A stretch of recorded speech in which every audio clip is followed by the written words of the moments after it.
মুসলমান ভাইয়েরা আমার, রাসূলের মুজিজা কেমন ছিল? যেমন মুজিজা আল্লাহর নবী দেখাচ্ছেন, পৃথিবীর কোন মানুষ কোন নবী এরকম মুজিজা দেখায় নাই। সিরাত ইবনে হিশামের মধ্যে উল্লেখ করা হয়েছে, একদিন এক লোক এসেছে আবু জাহেলের কাছে টাকা পাবে।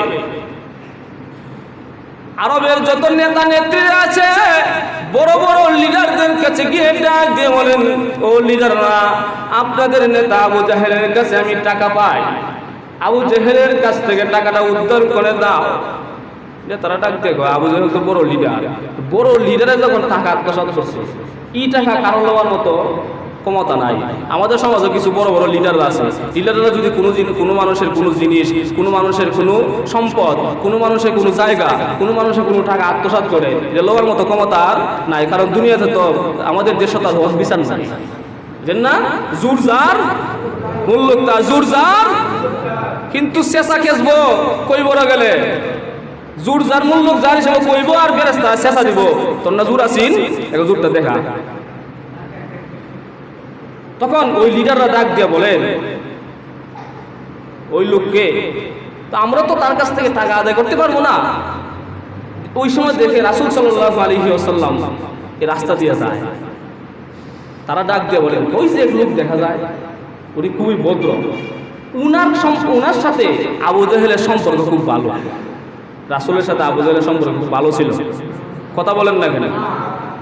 তারা বলতেছে উনার সাথে আবু জাহেলের সম্পর্ক খুব ভালো, উনি যদি কয় তাহলে টাকাটা দিয়ে দিব।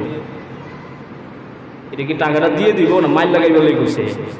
তারা মনে মনে চিন্তা করে যে ওদিকে যখন আবু জাহেলকে কইব টাকা দেওয়ার কথা, আর যে মারামারি শুরু হইব, আমরা দাঁড়াই দাঁড়িয়ে তামসা দেখব, এর লেগে লাগাই দিছি।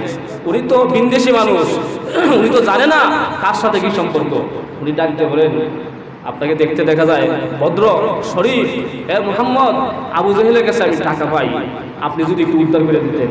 রাসূল সাল্লাল্লাহু আলাইহি ওয়াসাল্লাম বলছেন, এটা তো নেতাদের কাজ, আমি তো নেতা না। উনি বলতেছেন, নেতা ওই আপনার কাছে পাঠাইছে। রাসূল সাল্লাল্লাহু আলাইহি ওয়াসাল্লাম তো বুঝে নিয়েছেন ঘটনা কি। বান বন্ধুরা আমার, সিরাত ইবনে হিশামের মধ্যে উল্লেখ করা হয়েছে, আবার আল বিদায়া ওয়ান নিহায়া ইতিহাসের কিতাবের মধ্যে উল্লেখ করা হয়েছে, বিশ্ব নবী রাহমাতুল লিল আলামিন যখন বুঝে ফেললেন ওই আরবের নেতা নেত্রীরা রাসূলের সাথে আবু জাহেলকে মারামারি লাগানোর জন্য ওই লোককে রাসূলকে দেখায়া দিয়েছে, আল্লাহ রাব্বুল আলামিন সেই সময় মুজিজা দেখাইছেন। আল্লাহর নবী বিশ্ব নবী রাহমাতুল লিল আলামিন আবু জাহেলের ঘরের সামনে দাঁড়ায়া দরজার মধ্যে কড়া নাড়লেন আর ডাক দেওয়ান, ইয়া আবু জাহেল, বাড়িতে আসেননি? কিতাবের মধ্যে উল্লেখ করা হয়েছে, বিশ্ব নবী যখন আবু জাহেলের দরজার মধ্যে হাত লাগাইছেন, আবু জাহেল বলেন, আমি তাকায়া দেখি তামাম ঘরের ভিতরে যেন ভূমিকম্প শুরু হয়ে গেছে। জোরে কোন সুবহানাল্লাহ। যেই মাত্র ডাক দিয়েছে, আবু জাহেল খানা খাওয়ার জন্য বসেছিল, দৌড় দিয়ে চলে এসেছে, হাত ধোয়ার টাইম পায় নাই, জুতো পাও দেয় নাই, দরজার মধ্যে এসে দাঁড়ায়া দেখে মুহাম্মদ দাঁড়ালো। আল্লাহর নবী ডাক দিয়ে বলেন, এ চাচা আবু জাহেল, ওই লোকটি কি আপনার কাছে টাকা পাবে? হ্যাঁ পাবে, তাহলে দিয়ে দেন। আবু জাহেল ডাক দিয়ে বলেন, এ বাতিজা মুহাম্মদ, টাকা তো আমার সাথে রাখি নাই ঘরের ভিতরে, একটু অনুমতি দাও, ঘরের ভিতর থেকে টাকাটা নিয়ে আসি।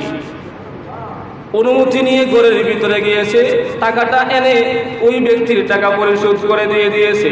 আল্লাহর নবীও চলে গেছেন, সেই লোক তার রাস্তায় চলে গিয়েছে।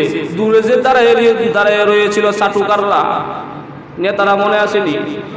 ওই নেতারা এসে ডাক দিয়ে কয়, এখন সব বুঝছি, আমরা সামনে এসে বলে এন করবে তেন করবে, মুহাম্মদকে মারবে, মুহাম্মদকে গালি দেয়, কিন্তু গোপনে গোপনে চাষাবাদে মিলই না হইলে মুহাম্মদের সামনে এইভাবে দাঁড়ালো, কোন মূর্তির সামনে এইভাবে দাঁড়ায় নাই।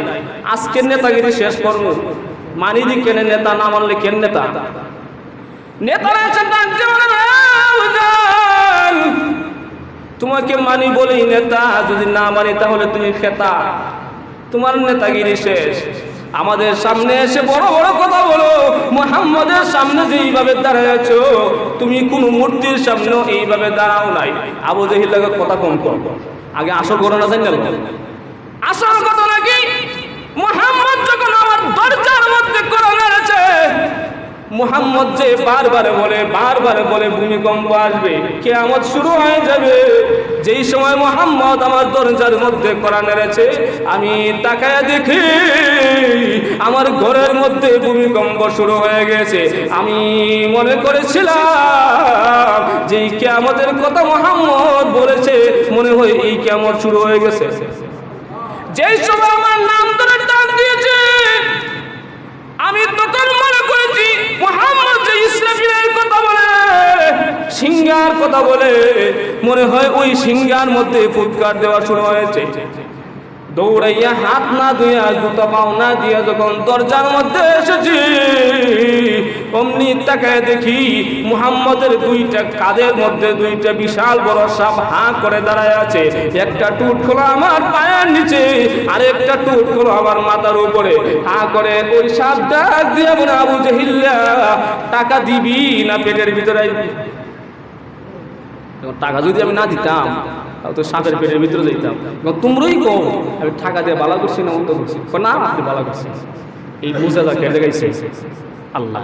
একটা পাঠ হলো মুজেজাতুন নবী, এই বিষয়ে আলোচনা করলে অনেক সময় দরকার।